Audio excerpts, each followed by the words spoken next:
Breaking news. As of right now, the deadlock is broken.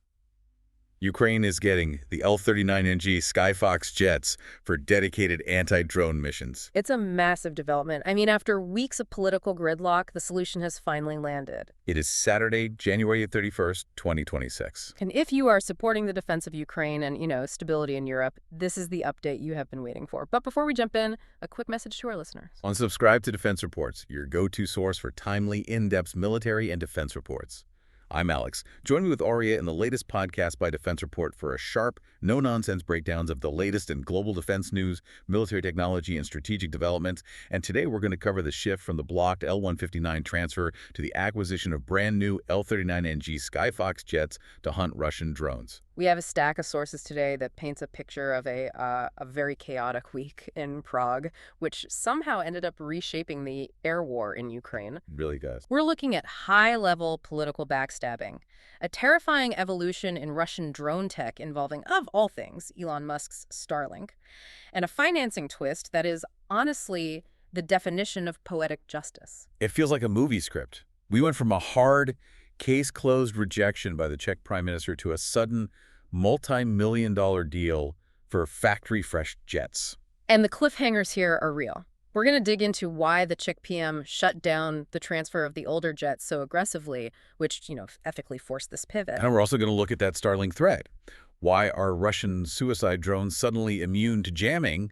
And why does that make a kinetic interceptor, a jet that shoots bullets and rockets, the only real solution? And maybe the most interesting part, we'll explain how these jets might get paid for. Spoiler alert. It involves billions of dollars of frozen assets belonging to the very country attacking Ukraine. It's a classic example of how a political failure, in this case, not sending older jets, can inadvertently force a leap forward into much better, more modern technology. So let's unpack this. How did we get here? Because just a week ago, everyone was talking about the L-159 ALCA. Right. So let's set the scene. In the Czech Republic, for weeks, there was this intense debate. You had General Karel Ika, he's the chief of the general staff, and he explicitly recommended transferring 4 L-159 light combat aircraft to Ukraine. And for context, these aren't the newest planes on the block, but they're still capable. Oh, yeah. They're subsonic light combat aircraft. General Ika's argument was purely operational. He said the Czech Air Force could spare them without compromising their own security, and Ukraine is desperate for anything that can fly and shoot. And the president, Petr Pavel, was on board with that. Completely. It seemed like a done deal. The military said go, the president said go. Looked like another standard aid package. But then the prime minister, Andrej Babiša, stepped in. On January 25, he just came out and shut it down. Completely. He literally told the media, case closed. It wasn't a polite no. It was a hard stop. And looking at the reports, it got a little personal, didn't it? It did. Bobby criticized General Ika for speaking out, suggesting he was undermining the defense minister. The prime minister just insisted those jets were critical for the Czech army. Which feels like a huge blow for Kyiv. They need airframes now. But here's where the story pivots. Right. The door slammed shut on the old jets, but a window opened for something significantly newer. So the manufacturer saw an opening. This is where the private sector realized there was a huge opportunity. With the government stock locked down, the conversation shifted almost instantly to Aerovoticody. Their CEO, Victor Sotona, announced they are ready to prioritize Ukraine for their newest platform, the L-39NG Skyfox. And this isn't some vague promise for years down the line, right? No, in aviation terms, this is blistering speed. They're talking about delivery by early 2027. Sotona even suggested they might dedicate their entire production capacity for that year just to fill this Ukrainian order. That's a massive commitment. But before we get into the specs of this new Skyfox, we have to answer the why. Why does Ukraine need a jet just to chase drones? Why not just use ground-based air defense? And this brings us to the most alarming part of our research for today. The threat landscape has shifted, and dramatically so. We're seeing a terrifying evolution in Russian tactics. You're talking about the Starlink connection. I am. Just yesterday, January 30, the Defense Ministry confirmed something that had been a rumor for weeks. Russian drones, specifically the Molna-2R and the BM-35, are now equipped with UTA-231 Starlink terminals. Okay, let that sink in for a second. We're talking about Russian suicide drones using American civilian satellite internet. Precisely, and the implications are a tactical nightmare. Traditionally, you stop a drone by jamming its radio frequency. You just blast it with noise. Yeah, electronic warfare. The drone loses connection and falls out of the sky. But Starlink is different. Totally different. It uses a directional beam up to a satellite.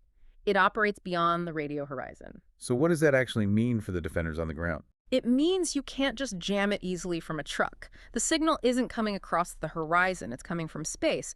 And the antenna on the drone is looking up, sort of shielding it from ground-based interference. So traditional electronic warfare, the soft kill, is off the table. It's bordering on impossible with standard gear. If you can't jam it, you have to shoot it. A kinetic interception. You have to physically destroy it. Exactly. And you can't fire a $3 million Patriot missile at a $20,000 drone. You'd go bankrupt in a week. That's the tactical gap. That's it right there. Ukraine needs a drone fighter. Something cheaper than an F-16, but faster and more capable than, a guy with a machine gun in a pickup truck. I've seen the reports on those mobile fire groups, and they are doing incredible work. Why can't they handle this? They are heroes, but they have limits. Range and speed. The new Russian drones, like the Molniya 2R, are jet-powered. They're much faster than the Shaheds. A truck can't chase a target going 400 kilometers per hour. Even a helicopter would struggle. It would, so you need a jet. You need the energy of a jet engine to sprint to the target, engage it, and then sprint to the next one. Which brings us back to the Skyfox. What is this machine? Is it actually up to the task? It's very impressive. The L-39NG Skyfox is the modern successor to the L-39 Albatross. Now, the Albatross is an aircraft Ukraine has flown for decades. So their pilots know it. Their pilots know it, their mechanics know it. The transition would be, seamless compared to learning a whole new Western platform. But it's not just a trainer anymore. The NG stands for next generation. Correct. And this is key. Back in November 2025 at the Dubai Air Show, Aero Vodacoti unveiled a specific configuration. They call it the drone fighter. I love that. They're actually marketing it that way. It really shows how warfare has changed. And the distinction here is the avionics. It has a fully digital glass cockpit. It's designed to prepare pilots for 4th and 5th gen fighters. So while they're hunting drones, they're also getting flight hours that prep them for an F-35 or F-16. It's a dual-purpose investment. Okay, so it's fast, modern, familiar. But here's something I found in the notes that I think is a massive geopolitical point.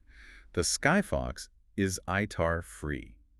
Can you explain why that matters so much? This is huge. ITAR is the International Traffic in Arms Regulations. It's a U.S. regulation. Basically, if a weapon system has even a tiny American component, the U.S. government can veto who you sell it to. So if the Skyfox had U.S. parts, Washington could theoretically say, no, you can't sell this to Ukraine because of some political fight in Congress. Exactly. And we've all seen how that can freeze aid for months. Reliance on U.S. permissions is a strategic vulnerability.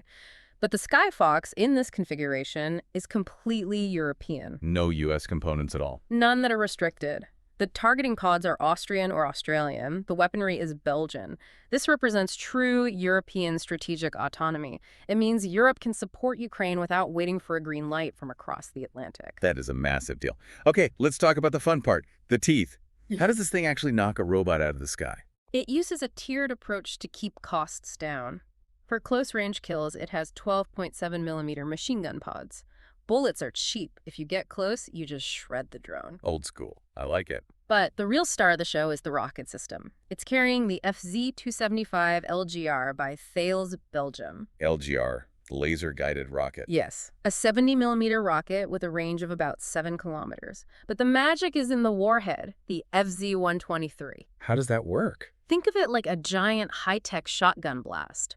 When the rocket gets close to the drone, the warhead detonates and sprays thousands of small steel pellets. A cloud of shrapnel. Exactly. A lethal cloud. You don't have to hit the drone directly, which is hard. You just have to get close. The pellets shred the wings, destroy the engine, smash the Starlink terminal. It's incredibly effective. And a whole lot cheaper than a Sidewinder missile. Orders of magnitude cheaper. A Sidewinder might cost $400,000. These rockets are a fraction of that. And here's another strategic win. Thales, Belgium is collaborating with Ukraine to produce these missiles locally. They'll be building them in country. Yes. That bypasses the supply chain bottlenecks we've seen with other munitions. Domestic production is critical. Okay, so we have the plane, the weapons, the reason, now the money. About $300 million for 10 or 12 aircraft. Ukraine's budget is tight. who pays for this? This is my favorite part of the story. The irony is just delicious. The funding is likely coming through the European Peace Facility, the EPF, but the actual cash, it's from the windfall profits of frozen Russian assets in EU banks. Hold on, I want to make sure everyone catches that. We're taking the interest earned on billions of dollars of Russian central bank money that was frozen. And using it to pay a Czech factory to build jets and a Belgian factory to build rockets, which will then go to Ukraine to shoot down Russian equipment. That is absolutely poetic justice. It really is. It's a self-sustaining defense loop. Russia's own money is funding the defense against its aggression. Okay, so on paper, this looks perfect, but what's the catch? There's always a catch. The catch is time and capacity. Aviation is a great manufacturer, but it's not Lockheed Martin. They produce about 12 jets a year right now, maybe 18 at max capacity. And they have other customers. Hungary, Vietnam. Exactly. There's a backlog. L-39NG Praha in the Czech Republic is waiting for jets. Hungary has an order. For Ukraine to get jets in early 2027, somebody else has to wait. They have to cut the line. Essentially, yes.